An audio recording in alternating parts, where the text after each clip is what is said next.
Welcome back. Political panel time. You know how exciting that is. Democratic strategist Amisha Cross and Republican strategist Jesse Arm. Jesse, all right, we don't spend a lot of time here analyzing photographs from like a magazine like Guns and Ammo or something like that, or Outdoor World or whatever. But there's this picture posted this weekend. Marjorie Taylor Greene, Tucker Carlson, Joe Kent, her new husband, Brian, that is to say MTG's, and Tom Massey. Talk about the movement. This is like the beginning of something big. Is this Ripon Society stuff from Wisconsin, the formation of something new and important in the Republican world? I don't know. Probably about as relevant as, a collection of never-Trumpers coming together in the 2016 aftermath of Trump getting elected. No, I see a lot of people who, Tucker Carlson said it quite well in an interview with the New York Times' Lulu Garcia-Navarro not too long ago. He got asked about economic policy, okay? And he said, the truth is the GOP establishment is wrong. Conservatives, traditional conservatives are wrong. We got to do more like what the far left is offering. He gets asked about foreign policy. He says, the truth is Republicans and the GOP establishment are wrong. Conservatives have gotten wrong. We got to do more about like what the far left is offering. And then he gets asked about social and cultural issues, and he says, honestly, all of that is just a distraction from what a raw deal Americans are getting on foreign and economic policy. And then it's like 1 + 1 = 2. Like, you're just a subversive. You're just a nihilist. You're just someone who's advocating for the exact same agenda as the hard left. I'm still waiting to see Graham Plattner, now that he's available in Maine, maybe go on to his neighbor's show, Tucker Carlson, at some point. Amisha, how do you diagram all this? Well, I think that Tucker is onto something here. As somebody who's personally not a Tucker fan, I think that Tucker is actually very smart and strategic. He recognizes what the polling numbers look like for Trump. He recognizes what the polling numbers look like for the Republican Party. And he also recognizes that this war is extremely unpopular in red states, blue states, purple states, and anywhere in between, and would like for Trump to get back to the things that got him elected in the first place. I think that putting together this semblance of other people who are not the same as never Trumpers, those individuals, I think, jumped the cart before the horse a while ago and never got any real traction. This is a very different situation because they've waited for a specific moment. These are people who are hardline supporters of Donald Trump, not only through his first administration, but also through the majority of the second one, until it started taking a very different toll and the American public started pushing back. They have a very interesting lane to lean into, and I think that this is going to be something that they're going to do throughout the rest of his term. Also want to update the audience on something that was just announced this afternoon by the House Ethics Committee. It is going to recommend that the House censure Representative Chuck Edwards. Why?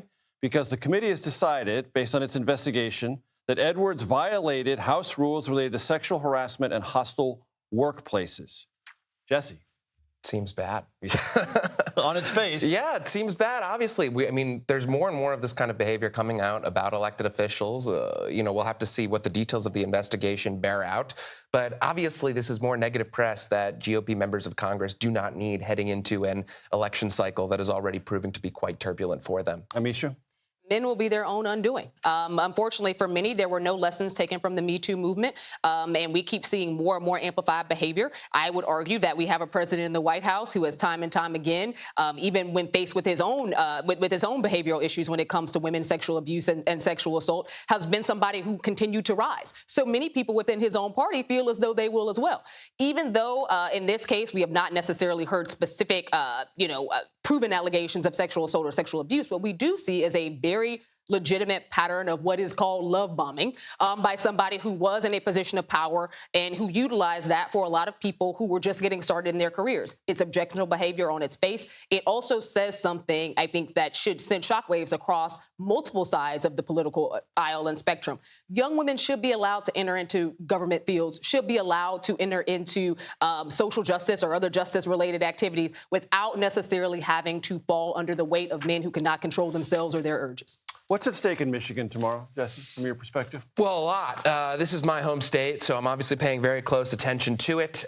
Look, this is a clear sign about where the future of the Democratic Party is headed, right? You've got a sort of establishment, moderate, mainstream Democratic candidate in Haley Stevens. She's got all the advantages of the world in terms of financial support. And endorsements from popular statewide Democratic officials. Including the incumbent governor, who is quite popular in the state. And yet, it seems more likely than not, if you believe most of the polling that's out there, she is poised to lose to a hard left insurgent candidate who has in my opinion, campaigned with some pretty egregious characters like Hassan Piker, who has suggested that America deserved 9/11, that Jews are inbred. And this candidate, Abdul El-Sayed, is someone who struggled to condemn the Temple Israel near massacre when someone from Dearborn Heights via Lebanon nearly rammed an explosive-laden truck into a Jewish preschool with 140 kids inside at a synagogue. And this is someone in El Said's case who said that it was a risk to condemn that attack in any way, shape, or form. So there's clearly a temptation for more subversive, transgressive politics on the Democratic side of the aisle. And I think that El Said is flirting with it, and he's likely to be rewarded for Misha, that. what's at stake in Michigan from your perspective? There's a temptation for change. There's a temptation for thinking beyond obvious realities and making sure that you're addressing the calls of today, not reminding us of a yesteryear that we will never return to.